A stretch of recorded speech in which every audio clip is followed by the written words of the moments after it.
Give me 10 minutes. I'm about to show you how to pluck your wig, not just one way, but 2 different ways. Here's the supplies. Look in the comments or bio, and everything will be listed and why it's there. The first thing I always do to stop from having that straight across look, I section out a little piece and make my little ridges in the hairline. But I take my time as I pull this hair out. Don't just rip it, because I don't want you to rip your lace. But if you do, you can always hit me up. I'll ventilate your hair for you. Anyways, back to the video. Lightly pluck this out. Do not rush. Rush equals holes. Rush equals rip. Okay? Take your time. Once that is all plucked out, I want you to make a nice part along the front of the hairline. It should not be thick at all. It's almost like you're plucking out your baby hairs. Behind that, this is the first technique that I usually use. So option 1 would be just nicely going along and trying to make it look as natural as possible. This is not the pluck skip method. The pluck skip method, I'll be showing y'all how to do that next. But as of right now, we're just doing, I don't even know what to call this method. I just take my time and I'm plucking at areas that I feel are either too dense, or I know realistically on my head it's usually thinner in these areas. So yeah, pull it back, check your work, and then hot comb everything. Once everything is all hot comb, looking good, now you can start plucking the front of the hairline to make it match what you just did behind it. So almost done. Yeah, I'm taking too long with this.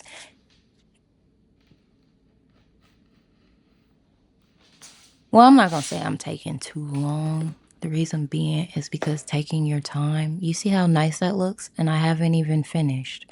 So I'm gonna do the same thing. I'm gonna go in with ease and I'm gonna pluck out areas that are too thick.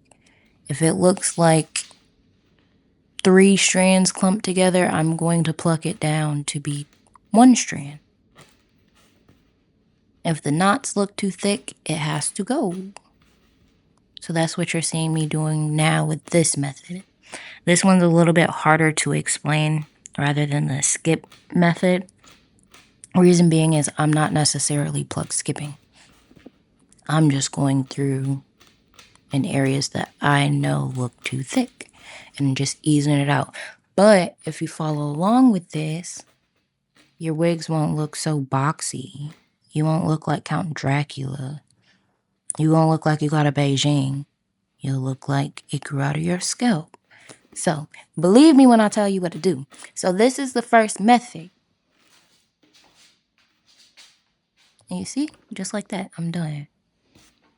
And if I wouldn't have sped up this video, realistically, this probably would have only took me about 5-10 minutes, literally. So, y'all see it? Y'all see it? Okay, she's smooth. Now let's go to the other side. On this side, I'm going to be doing the pluck skip method. Either way, it's all going to come out looking the same based off how I did it. I'm just showing you guys the different techniques. Now with this, I've already plucked out my section in the front. That's the reason why I'm not showing you it again. But with this, I'm going to make lines as if I just combed the hair. And then within those lines, I pluck some more until I thin it out. Just pay attention. You'll see.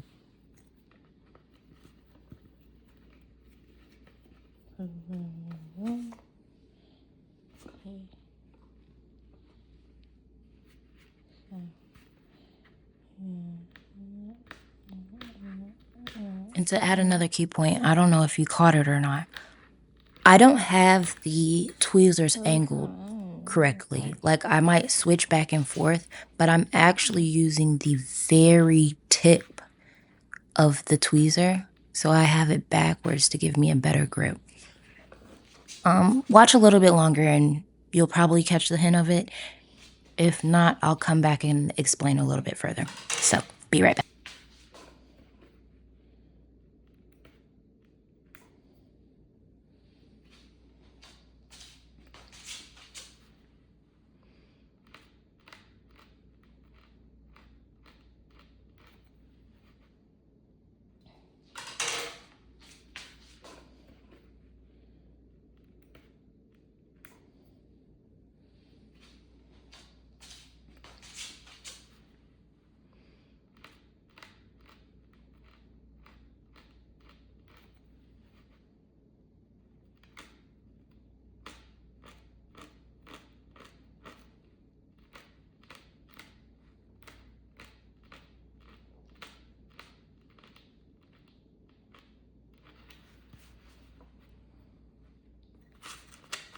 Okay, now that you can start to see it a little bit more, I'm going to explain it. So this is what I call the pluck skip method. I didn't create it or anything, someone else did, but it's called the pluck skip method. This is a little bit more controlled rather than the other side that I did, where it was a little bit more spontaneous. I was just plucking where I seen that it needed to be plucked. With this, you're going into it with a plan and a goal, which sort of can minimize you from over plucking if you're someone who doesn't necessarily know what they're doing.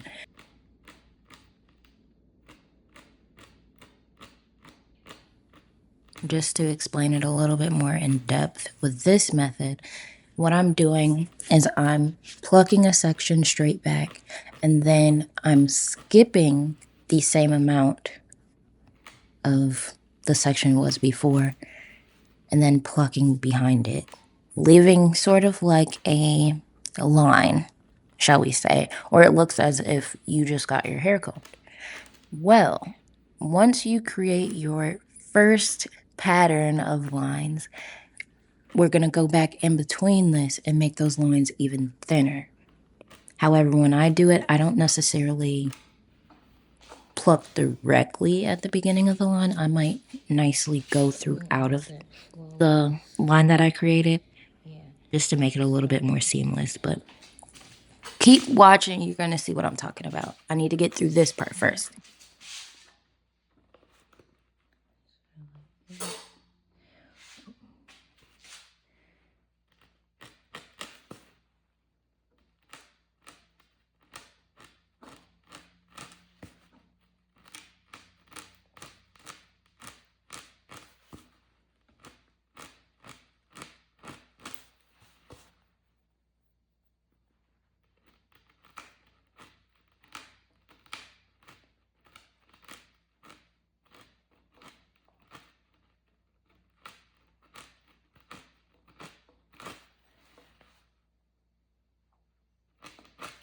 Okay, like I said, with this method, it comes with a plan.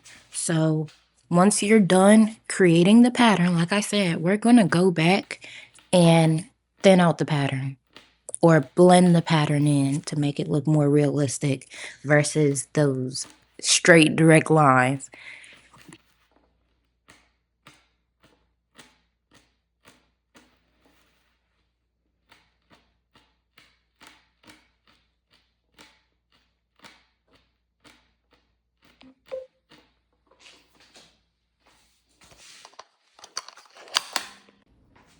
Matter of fact, just to zoom in so you guys can see it exactly what I'm doing. Okay, you see how that sort of looks like a rectangle, right?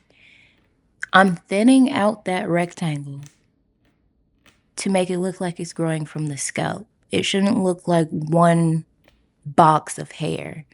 And as I'm doing this and thinning it out, you're going to see what I mean by it looks like a flawless hairline. It's not going to look like it's been combed. It's not going to look like a marker hit your head. You're not going to look like an action figure. You're not going to look like Count Dracula. You're not going to look like, I don't know. I'm just naming off all the things that you don't want to look like when you put on that wig. So with this, you're not going to have that issue. You see how seamless this is? And yet again, like I said, I was going to come back to the tweezer. You see, I flip back and forth. I might use the regular side, but the side that I prefer, especially with this, because it helps me make sure I'm only grabbing one strand at a time, I flip it to the back.